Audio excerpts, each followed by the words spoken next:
इनके लिए हो जाए जिन्होंने कार्यक्रम ऑर्गेनाइज किया। ऐसे नहीं, जोरदार तालियां होनी चाहिए। ये व्यक्ति वो है जिसने वादा किया है एक एक व्यक्ति का कर्जा माफ कराने का, और इनकी मेहनत है, इनका एफर्ट है कि मैं आज आपके बीच में आया हूं। बैठ जाइए। जैसा अभी बताया गया, नीरज देव भारती जी हमारे बीच में है, जो बिहार के प्रदेश प्रभारी भी हैं कर्जा मुक्ति अभियान के। और जैसा अभी नीरज जी कह रहे थे, मेरी सिर्फ एक ही कोशिश है, जो लोग कर्जे की दलदल में फंसे हुए हैं, कर्जे के कारण परेशान है, उन्हें यह एहसास कराना कि इसमें उनकी गलती नहीं है। इसके लिए सरकार की गलत नीतियां जिम्मेदार हैं, और सरकार की गलत नीतियों की सजा व्यक्ति को नहीं मिलनी चाहिए। अभी आपको पता होगा, भारत सरकार के आंकड़े हैं, पिछले 5 वर्ष में 50,000 से ज्यादा व्यापारी कर्जे के कारण आत्महत्या कर चुके हैं। ये कोई छोटी संख्या नहीं है साहब। और ये 50,000 तो वो आंकड़ा है जो अखबारों में आ गया, जिसका रिकॉर्ड सरकार के पास में है। मैं मानता हूं ये संख्या कई गुना ज्यादा है। बहुत सारे लोगों के बारे में सरकार को नहीं पता चल रहा, और पिछले 1 वर्ष में ही 20,000 से ज्यादा लोगों ने कर्जे के कारण आत्महत्या की है। कर्जा हो गया, कर्जा किसी भी तरह का हो, चाहे बैंक से लिया, साहूकार से लिया, गाड़ी के लिए लोन लिया, एजुकेशन लोन है, क्रेडिट कार्ड का लोन है, किसान क्रेडिट कार्ड का लोन है, पर्सनल लोन है, किसी जानकार से ले लिया, बीमारी में ले लिया, किसी और जरूरत में ले लिया। कोई गलत कदम नहीं उठाना, सबसे पहली चीज तो ये समझ। दूसरी बात, सरकार कर्जा क्यों माफ करेगी? मैंने बार बार कहा है, बड़े बड़े अमीरों को राहत सरकार क्यों दे देती है? क्योंकि उनकी जानकारी सरकार के पास होती है, आम इंसान की जानकारी सरकार के पास होती ही नहीं। मानो देश की सरकार मुजफ्फरपुर में किसी का कर्जा माफ करना चाहे भी, तो उसकी जब जानकारी ही नहीं है तो कैसे माफ करेगी भाई? आपके ऊपर कर्जा है, कोई सरकार को सपना तो नहीं आएगा, सरकार को जानकारी देनी पड़ेगी। और वही मैं कोशिश कर रहा हूं कि आपने फॉर्म भरा होगा, ऑनलाइन फॉर्म भरा, ऑफलाइन फॉर्म भरा, आपकी जानकारी सरकार तक पहुंचाई जा रही है। पहले वित्त मंत्रालय तक पहुंचाई गई जानकारी, अब पीएमओ तक पहुंचाई जा रही है। और वित्त मंत्रालय ने एक्शन नहीं लिया तो प्रधानमंत्री तक पहुंचे, प्रधानमंत्री एक्शन नहीं लेंगे, राष्ट्रपति तक जाएंगे, वो एक्शन नहीं लेंगे, सुप्रीम कोर्ट तक जाएंगे। जब बड़े बड़े अमीरों को राहत दी जा सकती है, तो आम जनता ने ऐसा क्या बिगाड़ा है सरकार का? आम जनता को राहत क्यों नहीं दी जा सकती? और हमारी किसी नेता या किसी पार्टी से लड़ाई नहीं है, हम किसी नेता के समर्थक या विरोधी नहीं है। हमारी तो एक ही मांग है, जो जनता का कर्जा माफ करेगा हम उसका साथ देंगे, और जो जनता का कर्जा माफ नहीं करेगा हम उसका साथ नहीं देंगे, चाहे कोई भी हो। कई लोग कह रहे हैं आप तो इस पार्टी के विरोधी हो, आप तो भाजपा के विरोधी हो, आप इसके विरोधी हो। मैं तो कहता हूं सबसे पहले भाजपाइयों का माफ करो यार, क्या दिक्कत है इसमें? किसी से तो शुरुआत करो। और व्यापारी वर्ग तो भाजपा का समर्थक वर्ग रहा है, उनका कर्जा माफ कर दो। मेरी लड़ाई सिर्फ एक ही है कि लोग जो कर्जे के कारण आत्महत्या कर रहे हैं, गलत कदम उठा रहे हैं, वो नहीं होना चाहिए। जैसा अभी नीरज जी ने बताया, सुबह हम लोग पटना में थे, गांधी मैदान में। मैं क्या बताऊं, आंखों में आंसू आ गए। एक महिला आकर के रोने लगी। उसने कहा मेरे 16 साल के बेटे ने आत्महत्या कर ली। क्यों? क्योंकि साहूकार परेशान कर रहे थे और वो प्रेशर झेल नहीं पाया। आरबीआई की गाइडलाइंस है, अगर किसी ने कर्जा लिया है उसके बच्चों को प्रताड़ित नहीं किया जा सकता, उसके परिवार को परेशान नहीं किया जा सकता। और यहां साहूकार किसी की नहीं सुन रहे, ना आरबीआई की गाइडलाइंस सुन रहे, ना भारत सरकार की सुन रहे, उन पर किसी का बस नहीं चल रहा। और हम कर क्या सकते हैं?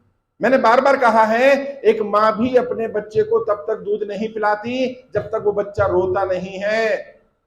दूध पीता बच्चा हो ना, वो मुंह से बोल नहीं सकता उसे खाना चाहिए, जब तक वो रोता नहीं है मां उसे खाना नहीं देती है। और हम सबकी माई बाप सरकार है। सरकार कैसे हमारी सुन लेगी अगर हम सरकार के सामने गिड़गिड़ाएंगे नहीं, अपनी बात रखेंगे?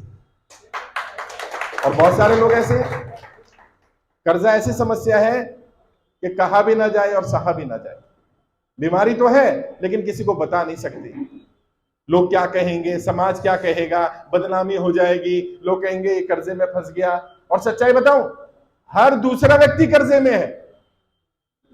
बता नहीं ना, बताना पड़ेगा साहब। मैं बार बार कहता हूं, कीमत चुकानी पड़ेगी, चुप रहने की कीमत भी चुकानी पड़ेगी और बोलने की कीमत भी चुकानी पड़ेगी। बोलने की कीमत हो सकता है आपको चुकानी पड़े, लेकिन चुप रहने की कीमत आपको भी चुकानी पड़ेगी और आपकी आने वाली पीढ़ियों को भी चुकानी पड़ेगी।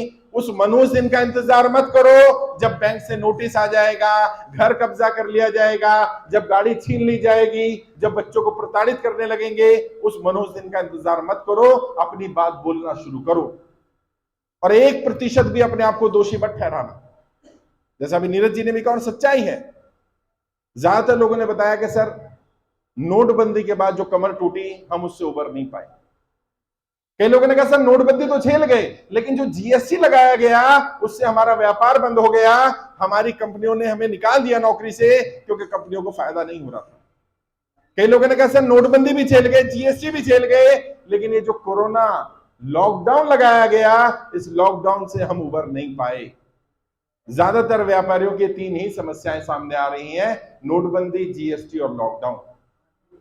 ना नोटबंदी आपने करी, ना जीएसटी आपने लगाया, ना लॉकडाउन आपने लगाया, इसके लिए आप दोषी कहां से हो गए? अपने आप को दोष देना बंद करो। और अभी तक क्या था? अभी तक हमने कुछ किया कि नहीं किया? एक बढ़िया काम कर दिया। अभी तक व्यक्ति को लग रहा था मैं अकेला कर्जे में हूं। जब वो यहां आया, देखा अरे इतने सारे लोग कर्जे में हैं। अभी कई कई जगह पर पता है कार्यक्रम में 500 हजार लोग आ रहे हैं और सबके सब परेशान हैं। लेकिन कर्जा वैसी बीमारी है ना, कहा भी ना जाए और सहा भी ना जाए, ना सह पा रहा है ना कह पा रहा है, घुट घुट के मरता रहता है अंदर। मैं इसीलिए आया आपके शहर में, आपकी बात सुनने के लिए, आपकी समस्या क्या है और जो भी जिस तरह की भी समस्या है बताना, मैं समाधान भी करूंगा। मेरे पास लीगल टीम है, पूरे इंडिया में वकील है हमारे साथ। आपको कोई नोटिस आया हो, बैंक का नोटिस आया, कोर्ट का नोटिस आया, वकील का नोटिस आया, नोटिस का जवाब कैसे देना है? सुबह भी ऐसा ही हुआ। एक सज्जन आए, कहते साहब नोटिस आता है मैं लेता ही नहीं। ये बहुत बड़ी मूर्खता है जिसने भी तुम्हें सलाह दी कि नोटिस मत लो। क्या होगा? पहली बार बैंक नोटिस भेजेगा, बैंक का नोटिस आएगा। अगर बैंक का नोटिस नहीं रिसीव करेंगे तो वकील का नोटिस आएगा, वकील का नोटिस भी रिसीव नहीं करेंगे तो कोर्ट का नोटिस आएगा। बैंक इतनी आसानी से अपना पैसा छोड़ने वाला नहीं है। अच्छा, अगर कोर्ट के नोटिस पर भी आप जवाब नहीं देंगे तो कोर्ट वारंट निकलवा देगा। पहली बार बेलेबल वारंट होगा और दोबारा नॉन बेलेबल होगा, पुलिस आएगी उठा कर ले जाएगी। क्यों इस आफत में पड़ना भाई? क्या करो? नोटिस आया है, कोई फांसी का फंदा नहीं है। नोटिस आया, एक्सेप्ट करो उसको। और नोटिस भी बता रहा हूं, 3 तरह के नोटिस आते हैं। पहला आता है बैंक का नोटिस। कैसे पहचानोगे कोई नोटिस बैंक का है? ऊपर बैंक का नाम लिखा होगा, जिस बैंक से आपने लोन लिया, जिस कंपनी से आपने लोन लिया उसका नाम लिखा होगा, वो पहचान हो जाएगी वो बैंक का नोटिस है। बैंक के नोटिस का जवाब कैसे देना है? बैंक के नोटिस का जवाब आप खुद दे सकते हो, एक प्लेन पेपर पर लिख करके। अगर आया वकील का नोटिस, कैसे पता चला वकील का नोटिस है? उसमें लिखा होगा एडवोकेट, या हिंदी में लिखा होगा वकील।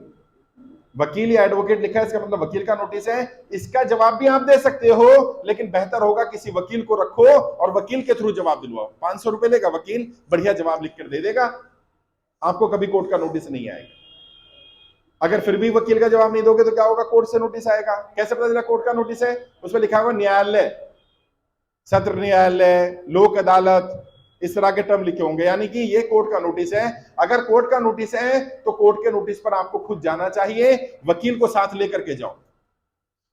जज भी इंसान है, जज को अपनी सारी स्थिति बताओ। अभी हमने भेजा एक व्यक्ति को, उसकी गाड़ी का लोन था, गाड़ी की किस्त नहीं दे पा रहा था, बैंक वालों ने रोड पर से गाड़ी छीन ली। जबकि बैंक वालों को रोड पर से गाड़ी छीनने का अधिकार नहीं है, और कम से कम 1 किस्त बाउंस होने पर तो बिल्कुल भी नहीं है। 3 किस्त कम से कम बाउंस होनी चाहिए, उसके बाद नोटिस देना पड़ेगा, तब वो गाड़ी ले जा सकता है। उठा ली उसने गाड़ी। ये व्यक्ति कोर्ट चला गया और कोर्ट में बोला, माई बाप एक बात बताओ जज साहब, मैं तो ज्यादा पढ़ा लिखा नहीं हूं, ड्राइवर हूं, लेकिन इतना तो आप भी समझते हैं, मैं भी समझता हूं, मेरी कमाई का इकलौता साधन मेरी गाड़ी थी और बैंक वालों ने गाड़ी ही जब्त कर ली, तो अब मैं किस्त दूंगा कहां से?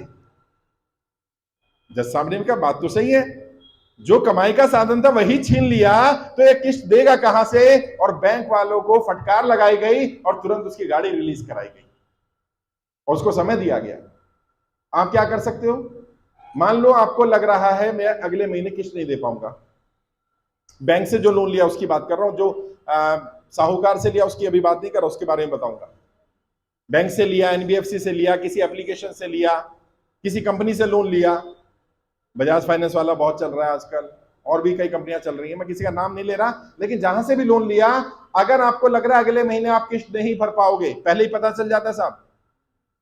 ऐसा नहीं होता अचानक के पैसे खत्म हो जाएंगे, आपको पता चल रहा होता आहिस्ता आहिस्ता बिजनेस कम हो रहा है, किसी की नौकरी छूट गई, नोटिस आ गया। आप क्या करो, जब आपको पता है अगले महीने में किस्त नहीं भर पाऊंगा, किस्त बाउंस होने का इंतजार मत करो, तुरंत बैंक में चले जाओ और लेटर लिख करके दो। और आरबीआई आपको यह अधिकार देता है कि आप जाकर के अपनी स्थिति बैंक को बताएं कि जब मैंने लोन लिया था मेरी स्थिति अच्छी थी, मैं किस्त दे पा रहा था, अब मेरी नौकरी छूट जाने के कारण, मेरा व्यापार बंद हो जाने के कारण, मेरा काम कम हो जाने के कारण मैं किस्त नहीं भर पाऊंगा, मुझे समय दिया जाए। और कितना समय मांग सकते हो आप? 2 साल तक का समय मांग सकते हो साहब। अब आप देख लो आपकी स्थिति 6 महीने में ठीक हो जाएगी, 6 महीने का समय ले लो, 1 साल का समय ले लो, 2 साल का, जितना मांगना चाहो मांग लो।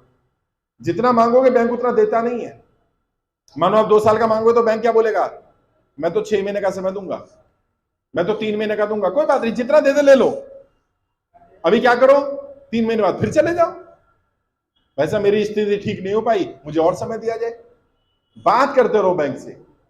कई लोग कहते हैं हम बैंक में जाते हैं, लेटर नहीं लेता बैंक। कोई बात नहीं, आपके पास फोन है, फोन में वीडियो रिकॉर्ड हो जाती है। बैंक में जब वो लेटर दे रहे हो और वो लेटर नहीं ले रहा, वीडियो रिकॉर्ड करो, बोलो मैं मैनेजर के पास आया हूं, अपनी स्थिति बता रहा हूं, मैनेजर लेटर लेने से मना कर रहा है। सब नौकरी चली जाएगी उसकी, क्योंकि आपकी स्थिति बैंक को पता होना चाहिए, ये आपका भी अधिकार है और बैंक आपकी चिट्ठी लेगा। ये कंज्यूमर के नाते आपके राइट्स हैं, आपके अधिकार हैं। प्रॉब्लम क्या है, हमें अपने अधिकार ही नहीं पता, कोई बता ही नहीं रहा। जब लोन लिया था तब बताने चाहिए थे कि आप क्या क्या कर सकते हो। अभी अदानी का सुना ना आपने, मैंने लाइव आकर के बोला था, आप फेसबुक पर सुनते होंगे मुझे, मैंने लाइव आकर के बताया था 12,000 करोड़ से ज्यादा का लोन अंडरराइट कर दिया गया। अंडरराइट क्या होता है पता है? एसबीआई ने लिखकर दे दिया कि अदानी जी पर हमें भरोसा है, जब उनके पास पैसे होंगे वो दे देंगे, उन पर कोई पेनल्टी ना लगाई जाए। हम भी तो यही कह रहे हैं भैया, हम पर भी भरोसा कर लो। हम भी तो यही कह रहे हैं कि हम पर कोई पेनल्टी मत लगाओ, हमसे कोई सरचार्ज मत लो। क्या सिर्फ अदानी के लिए अलग कानून, हमारे लिए अलग कानून? ऐसा नहीं चलेगा साहब। आप क्या करो, अब बैंक में जब चिट्ठी लिखोगे तो उसमें लिखना ये वाली बात कि मैं चाहता हूं मेरा लोन 2 साल के लिए अंडरराइट कर दिया जाए, जैसे गौतम अदानी जी का 12,000 करोड़ रुपए किया गया। मेरा तो 12,000 करोड़ नहीं है, 10 लाख का है, मेरा तो छोटा सा कर दो। और उसमें एक लाइन और लिख देना, क्या? अगर 15 दिन में बैंक ने जवाब नहीं दिया तो मैं मान लूंगा कि मेरी अर्जी स्वीकार कर ली है। ध्यान से समझो मैं क्या बता रहा हूं तुम्हें। अगर 15 दिन में बैंक ने जवाब नहीं दिया तो मैं मान लूंगा कि मेरी अर्जी स्वीकार कर ली है। अब क्या होगा? अब बैंक को 15 दिन में जवाब देना पड़ेगा। या तो लिखेगा हां स्वीकार कर ली, या लिखेगा नहीं स्वीकार करी। अगर लिखता है नहीं स्वीकार करी तो कारण देना पड़ेगा क्यों नहीं स्वीकार करी। और फिर तुम कोर्ट जा सकते हो कि अदानी की तो स्वीकार कर ली, वो दामाद लगता है तुम्हारा, हमारी क्यों नहीं स्वीकार कर रहे। असल में तुम्हारे घर पर, तुम्हारी गाड़ी पर, तुम्हारी कमाई पर निगाह है। ये एक जाल है कि किस तरह से तुम्हारी गाड़ी छीनी जाए, तुम्हारा घर छीना जाए, और क्योंकि तुम्हें अपने अधिकार नहीं पता इसलिए तुम डर जाते हो। इंसान को क्या लगता है, मैंने पैसा लिया हुआ है यार, गलती तो मेरी है, मैं नहीं चुका पा रहा। तो नहीं, गलती उस माहौल की है जो आज माहौल बन गया कि कमाई के साधन नहीं बचे लोगों के पास। ऐसा नहीं है लोग पहले लोन नहीं लेते थे, पहले भी लेते थे, चुका देते थे और ले लेते थे, चलता रहता था। अभी कमाई रही नहीं, और उसके लिए आप जिम्मेदार नहीं हो, आप अपने आप को दोषी मत ठहराओ। फिर भी बैंक अगर आपकी नहीं सुनता, मैंने कहा वीडियो बनाओ और वीडियो ला करके हमारी टीम के किसी लीडर को दे दो, हम कार्रवाई करेंगे। मैं जिम्मेदारी ले रहा हूं, मैं कार्रवाई कराऊंगा उस पर। अगर कोई गाली गलौज करता है, मिसबिहेव करता है, कुछ नहीं, वीडियो बना लो, कुछ नहीं बोलना, आपने गाली गलौज नहीं करनी, रिकॉर्ड करके दो तो सही। भाई साहब नौकरी चली जाएगी, क्योंकि उनको जब नौकरी दी जाती है, चाहे वो प्राइवेट बैंक वाला हो या सरकारी वाला हो, उससे साइन करवाया जाता है आप किसी कस्टमर के साथ मिसबिहेव नहीं करेंगे, और मिसबिहेव करना ही आधार हो सकता है आपको नौकरी से हटाने का। प्रॉब्लम क्या है, तुम्हारे पास सबूत ही नहीं है। तुम आज मुझसे बोल रहे हो ये करा वो करा, मैं कहूंगा सबूत दो। कल कोर्ट जाएंगे, जज साहब क्या बोलेंगे, आपके साथ गाली गलौज करी, सबूत दिखाओ। आपके साथ सबूत नहीं है, वैसे तो आप मुझ पे आरोप लगा दो सर ने गाली दिए, झूठा आरोप तो कोई भी लगा सकता है, सबूत होना चाहिए सर। हम जहां भी जाते हैं, कार्यक्रम करते हैं, हम रिकॉर्डिंग करते हैं, क्यों करते हैं? ताकि कोई ये ना कह दे कि गलत बात बोल दी गई है, हमारे पास प्रूफ है हमने क्या बोला है। अपनी बात को मजबूत रखो और थोड़ी बहुत कानून की जानकारी लो। जब तुमसे लोन के पेपर साइन कराए जाते हैं ना, उसमें बहुत सारे पेपर ऐसे भी साइन करा लिए जाते हैं जो जरूरी नहीं होते। जैसे आपने घर का लोन लिया, 50 लाख रुपए का लोन लिया, घर की प्रॉपर्टी है या लोन अगेंस्ट प्रॉपर्टी लिया, उसकी वैल्यू है 1 करोड़ रुपए की या 80 लाख रुपए की। पेपर साइन करा लिए। एक पेपर पता कौन सा साइन करा लेते हैं कि अगर मैं किस्त नहीं भर पाता हूं तो मेरा घर बैंक बेच सकता है, मुझे कोई ऑब्जेक्शन नहीं है, साइन करा लें। अब आप फंस गए, आपने अपने हाथ पहले काट रखे हैं। इसलिए बैंक क्या करता है, बैंक आपको नोटिस देता रहता है, नोटिस देता रहता है, अपनी फाइल मोटी करता रहता है, फिर बाद में कोर्ट चलाता है, देखो जी इतने नोटिस दिए हमने और इन्होंने तो पहले लिखा था अगर मैं किस्त ना भर पाऊं तो मेरा घर ले लेना, हम घर कब्जा कर रहे हैं। तो पेपर जब साइन करो तो चेक कर लो क्या क्या कौन से पेपर साइन करा रहे हैं। आरबीआई की गाइडलाइंस है, जब आप अपना लोन लेते हैं आपके लोन का इंश्योरेंस होना चाहिए, यदि व्यक्ति को कुछ हो जाए तो उसके बच्चों को लोन ना भरना पड़े। और ये तो इंसानियत के भी नाते यार, अगर कोई व्यक्ति एक्सपायर कर गया, मानो कोरोना में इतने लोग एक्सपायर कर गए। अभी मैं गया महाराष्ट्र में, पुणे में, छोटे छोटे बच्चे साहब 5-6 साल की उम्र के, हस्बैंड एक्सपायर कर गए, वाइफ कुछ कमाती नहीं है, बैंक ने घर सील कर दिया, बच्चों को घर से निकाल दिया। अब बताओ, सर से माता पिता का साया भी चला गया और बैंक ने सर से छत भी छीन ली, अब ये बच्चे कहां जाएंगे बेचारे। और मैं आपसे पूछना चाहता हूं, क्या ऐसे लोग जो एक्सपायर कर गए, क्या उनका लोन माफ होना चाहिए कि नहीं होना चाहिए? ऐसे नहीं, आवाज आनी चाहिए, होना चाहिए कि नहीं होना चाहिए? सबसे पहले तो इनका लोन माफ होना चाहिए ना, जब बंदा ही नहीं बचा यार। कई लोग हैं, किसान क्रेडिट कार्ड का लोन लिया, पिताजी ने लिया, अब बच्चों को भुगतना पड़ रहा है क्योंकि जमीन उसमें जोड़ रखी है। जबकि किसान क्रेडिट कार्ड में जमीन ऐड नहीं होती है, लेकिन वो जमीन में फर्द लगा देते हैं उसकी भी, और वो जमीन पर कब्जा कर लेता है बैंक। थोड़ा अपने अधिकारों को जानना है, डरना नहीं है। आपने पैसा लिया लेकिन डरने या घबराने की जरूरत नहीं है। अब जो प्राइवेट फाइनेंसर से लिया, साहूकार से लिया, किसी रिश्तेदार से लिया, किसी जानकार से लिया, उसका क्या होगा? तो लोन माफी का नियम समझो। जब सरकार लोन माफ करती है तो होता क्या है? ऐसा नहीं है कि सरकार ने तुम्हारा लोन माफ कर दिया और सबका अगर सरकार लोन माफ करे तो बैंक डूब जाएगा यार। तो सरकार क्या करती है, सरकार बैंक को भी बुला लेती है, तुम्हें भी बुला लेती है। तुमने जितनी किस्तें भरी होती है वो तुम्हारा प्रिंसिपल में से माइनस कर देती है, जो बचा होता है बैंक को बोलती है भाई ये पैसा हम दे देंगे, यानी सरकार दे देगी।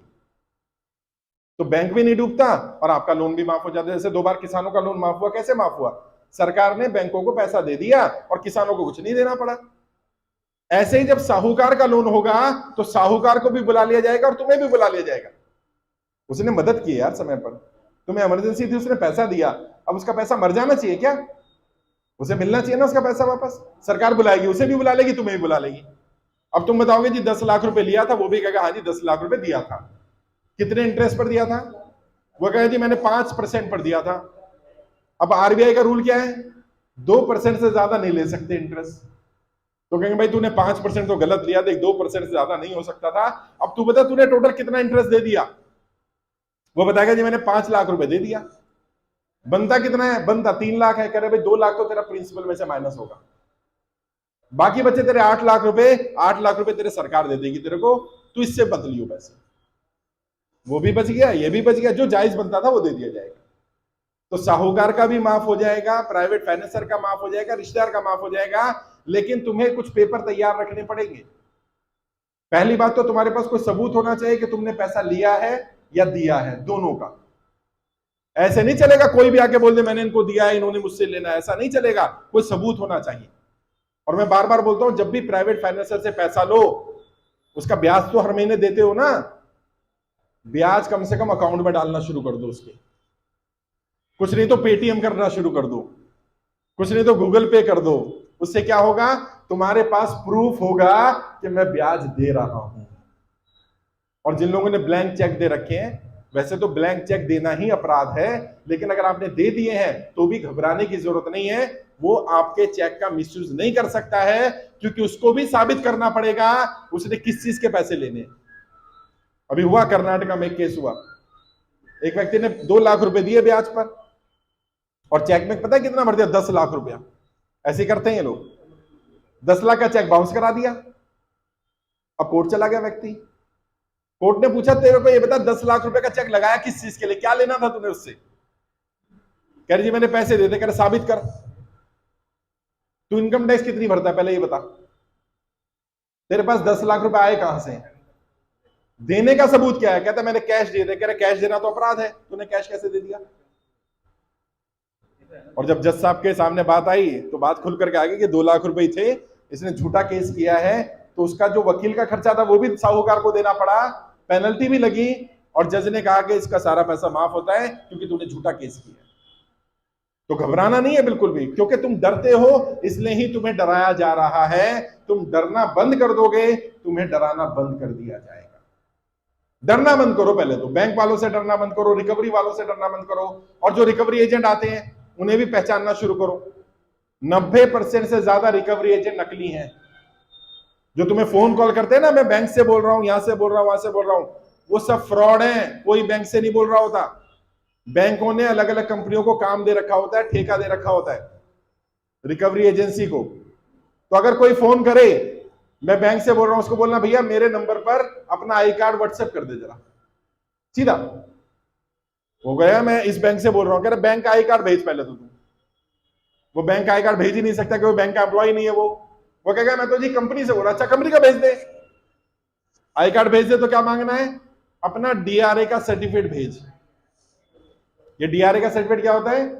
डेप्ट रिकवरी एजेंट का एक सर्टिफिकेट होता है। आपको कॉल करने के लिए, आपके घर आने के लिए, आपसे पैसा लेने के लिए उसे वो सर्टिफिकेट करना जरूरी होता है। और उसमें सिखाया जाता है गाली गलौज नहीं कर सकते, बदतमीजी नहीं कर सकते, सुबह 7 बजे से पहले किसी को फोन नहीं कर सकते, शाम को 7 बजे बाद किसी घर नहीं जा सकते, उसके बीवी बच्चों को परेशान नहीं कर सकते, उसके रिश्तेदारों को नहीं बता सकते। ये सब लिखा होता है। जिसने वो कोर्स करा होगा वही डेप्ट रिकवरी एजेंट बन सकता है, अदरवाइज एजेंट नकली है वो। 90% एजेंट के पास सर्टिफिकेट नहीं है। अगर सर्टिफिकेट नहीं है तो कुछ नहीं करना, बोलना मैं पुलिस को बुला रहा हूं, अभी तुझे अरेस्ट करवाता हूं। तुरंत भाग जाएगा, तुरंत अगले 1 मिनट में भाग जाएगा क्योंकि वो खुद नकली है। और अगर कोई आपको गाली गलौज कर रहा है, बदतमीजी कर रहा है, तो ये आपकी मानहानि है। मानहानि का आप केस भी कर सकते हैं पुलिस स्टेशन जाकर के, कंपनसेशन भी मांग सकते हैं कि जी मेरी मानहानि हुई है, मेरे रिश्तेदारों में बदनामी करी गई, मेरे मोहल्ले में बदनामी करी गई, मुझे कंपनसेशन मिले। तो आपको पैसा भी मिलेगा। आपको अपने ये अधिकार पता होने चाहिए। करे ना करे आपकी मर्जी, केस करना चाहे करे ना करे, लेकिन कम से कम कोई आपको दबा नहीं पाएगा, डरा नहीं पाएगा। आज हम कोशिश करेंगे, जो लोग यहाँ आए हुए हैं, जिन लोगों ने फॉर्म भरा हुआ है, उनका रजिस्ट्रेशन नंबर भी दूंगा, और कोशिश करेंगे आपका एक व्हाट्सएप ग्रुप बना दें ताकि आपके पड़ोसी अड़ोसी को कोई दिक्कत आ जाए। देखो मैं तो नहीं जा सकता हर जगह, तुम लोग तो एक दूसरे की मदद कर सकते हो ना यार।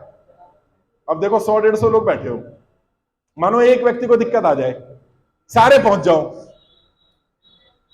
मजाल है किसी कोई बदतमीजी कर जाए किसी के साथ। वो कहानी सुनी थी ना बचपन में, एक एक लकड़ी होती है, कोई भी तोड़ देगा सांप, लेकिन लकड़ी का गट्ठर बन जाएगा तो कोई नहीं तोड़ पाएगा। लकड़ी का गट्ठर बनो, यही करने आया हूं मैं तुम्हारे एरिया में। आपस में एक दूसरे से बातचीत करो, एक दूसरे को समझाओ, सांत्वना दो। एक दूसरे से जब बात करोगे तो पता चलेगा। अभी सुबह हुआ पटना में, एक व्यक्ति के ऊपर 3 लाख रुपए का कर्जा और मरने को तैयार बैठा है। मैं तो सुसाइड कर लूंगा, मैं तो ये करूंगा, समझा रहे थे हम लोग। वहीं पर एक दूसरा सज्जन आया, उसके ऊपर 1.5 करोड़ रुपए का कर्जा, और वो हंस रहा है। तो कह रहा भाई मेरे ऊपर 3 लाख का कर्जा, मैं परेशान हो रहा, तू हंस रहा है। कह रहा अब मैं बताओ क्या करूं, मरना तो मेरे पास विकल्प है नहीं। कर्जा हुआ है क्योंकि मेरा व्यापार बंद हो गया है, और मैं तो किसी को भी बोलता हूं बैंक वालों को, भाई आके देख ले, आ जा दुकान पे बैठ जा थोड़ी देर मेरे साथ, पता चल जाएगा कितना काम चल रहा है, तू भी देख ले।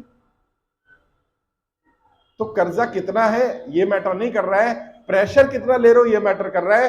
प्रेशर लेना बंद कर दो कर्जे का। फिर भी किसी को दिक्कत आ रही हो, परेशानी आ रही हो, किसी को इतनी दिक्कत है कि खाने की दिक्कत आ गई है, रहने की दिक्कत आ रही है, तो मुझे बता देना। तुम्हारे नियरेस्ट MP MLA से मैं बात कर लूंगा, कलेक्टर से बात कर लूंगा, कुछ ना कुछ व्यवस्था तुम्हारे लिए करा देंगे। गलत कदम मत उठाना बस। हाथ जोड़ के तुम सबसे विनती कर रहा हूं, कोई गलत कदम मत उठाओ, इसमें तुम्हारी गलती नहीं है, इसके लिए सरकार की गलत नीतियां जिम्मेदार है। सरकार की गलत नीतियों की सजा अपने आप को मत दो।